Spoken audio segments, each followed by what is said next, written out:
Well, good evening and thank you for joining us. This week, the city of Gulf Breeze is set to finish phase 1 of their undergrounding utilities conversion. The project is essentially moving overhead utility lines underground.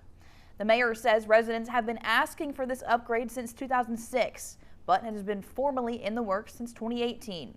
Now they're looking ahead to phase 2.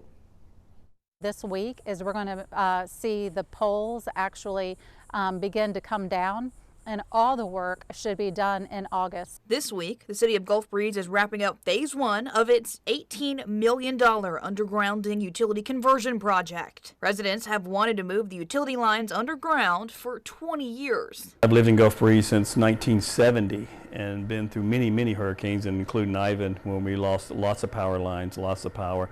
You know, I lived down by the water when Ivan hit, so it was almost a month that we were without power. The goal is to improve resiliency.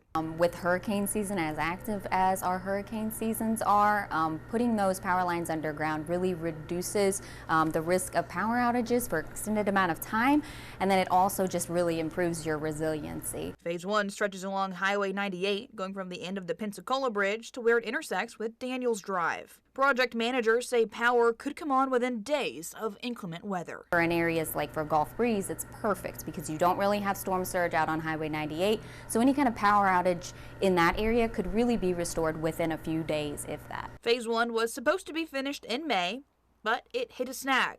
Coordination between communication companies and the Florida Department of Transportation took longer than expected. The final line will be down this week. Phase 2 is set to start in 2 weeks. The next phase of our undergrounding is going to be for all of our neighborhood collectors. That's this road that you see here. It's Fairpoint, Shoreline, Sunset, and Daniel Drive and Daniel Circle. A third of the neighborhood areas in Gulf Breeze already have underground utilities. This conversion project will put everyone's power lines underground. For our community, not just for the beauty of the city and what we've done through the landscaping of the main medians, but just for the security and for the comfort of knowing that they're just protected one more level. Now, phase 2 is not going to take as long since they are not in DOT territory. That is set to be completed by the end of 2026.